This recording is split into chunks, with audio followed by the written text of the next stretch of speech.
Hey guys, welcome to Beach Abs. That perfect time of the year, the summer, when you want to get this section looking pretty, nice and toned, nice and fit. First thing that everyone needs to know about abs: six-pack abs. They're not a myth. They can happen, but the combination of nutrition, heavy lifts, and also hypertrophy training of those areas, that means making those muscles bigger, is really what's going to create that six-pack pop. So obviously, you're not going to get six-pack abs in 1 week by doing a bunch of these and a couple of these. But we're going to show you some of that stuff in order to, hopefully get you in the right direction. So for today, we're going to start off with a prisoner squat, really engaging the core.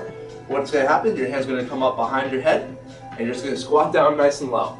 This is really going to help to engage the core, also working the bigger muscle groups of the legs. You do 12 repetitions. Alright, next on our list, we have a suitcase deadlift. Now the deadlift is a great exercise for engaging your core muscles, those big muscles, the rectus abdominis and obliques, especially hip flexors. Usually used to work your glutes and hip and hamstrings, but in this case we're going to do them one-sided. I'm going to use a kettlebell here. At home you can always use a bag. Obviously, the heavier the better. We're going to do 8 repetitions of this. Now, when doing the suitcase deadlift, you want to make sure that your head and chest are staying up, back is staying contracted, nice and strong, and the shoulders are staying level. This is going to help to engage the core. You do 8 on each side.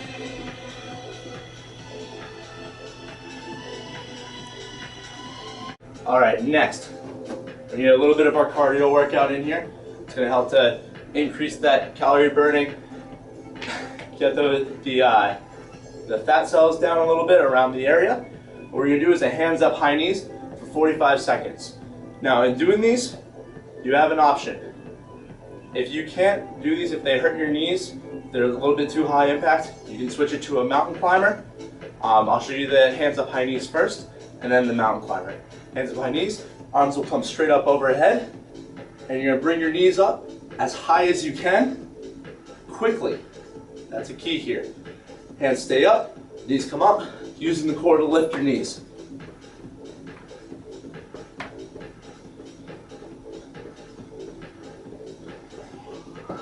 Now, the progression down from that, if that's a little bit too sore on the knees, you can come down into a push-up position. And you can do mountain climbers. So you bring your knees up. This is still working those same muscle groups. Just a little bit lower impact.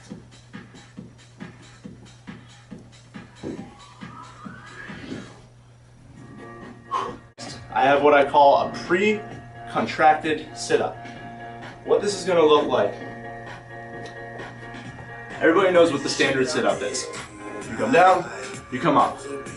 With a pre-contracted sit-up, you're forced to engage those muscles of the abs much quicker and much more effectively. So what we're going to do, we're going to take a nice deep breath, exhale it, contract the abs, curl, and then sit up. What that's going to look like is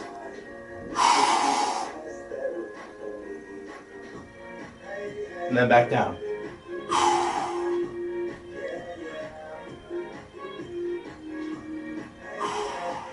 Alrighty, next we're going to do a 45-second high plank.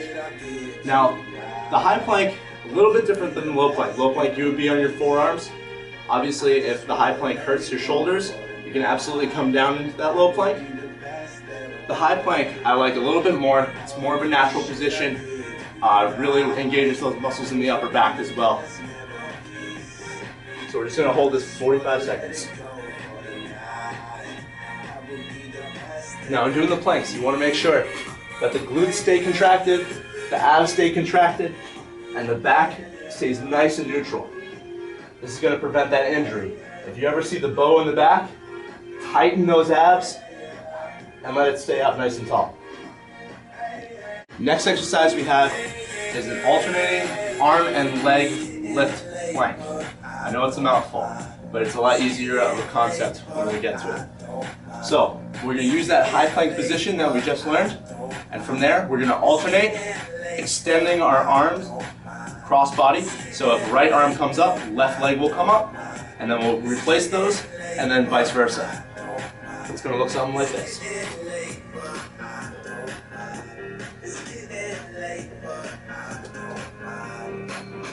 It's going to be a great balance exercise as well. You see me toppling a little bit? You want to try to keep your hips level if you can, as opposed to getting that sway to them. Stay nice and strong. Lifting straight out. You also want to try not to snap back to the beginning. Really focus on trying to keep everything nice and strong and replacing it nice and softly, just like you raised it. To finish up, we have a little bit of a small circuit. There's going to be 4 different exercises. In between each one, we're going to do 10 seconds of rest. That means no activity. We're going to stay on the ground. First one we're going to do is a leg lift and thrust. We're going to do 15 of these. If you need to, you can brace with a couch or a table or whatever you'd like above your head. I'm just going to use the sides of the floor here. What you're going to do, legs are going to come slightly off the ground. You're going to lift up, and then you're going to thrust up into the ceiling. Trying to lift those hips all the way up. Bring your shoulders to the only point of contact.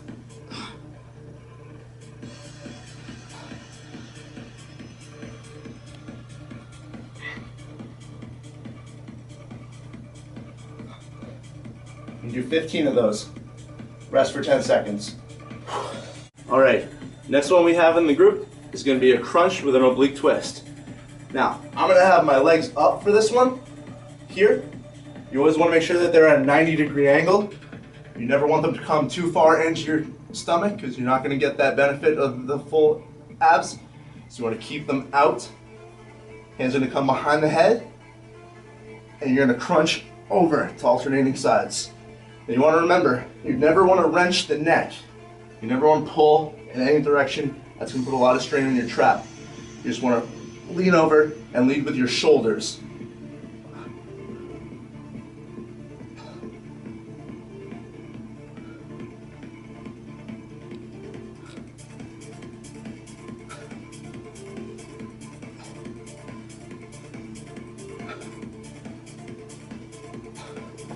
Rest for 10 seconds. Next one we have is going to be a leg up and in crunch. What that's going to look like, legs are going to come up about 6 inches off the ground. Hands are going to come behind your head. You're going to bring your legs in, crunch, and then straight back out. Legs do not touch the ground.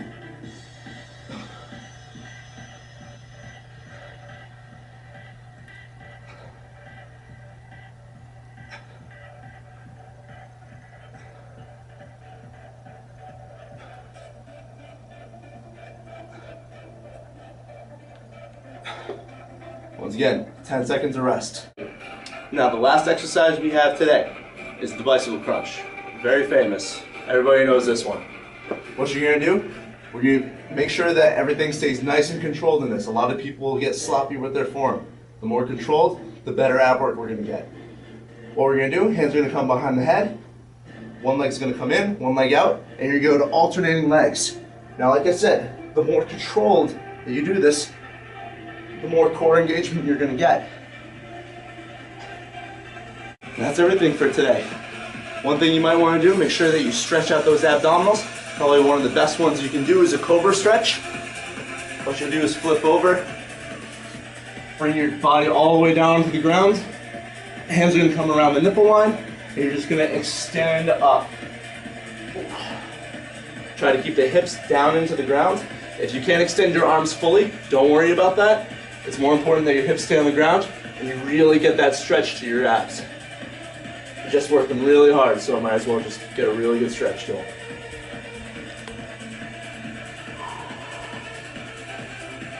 Alrighty, and that's everything for today. That's our beach ab workout. Hope you guys like it. Good luck. Get out there, get tan, and we'll see you later. I'm Hey. Ryan at Team Newton Center.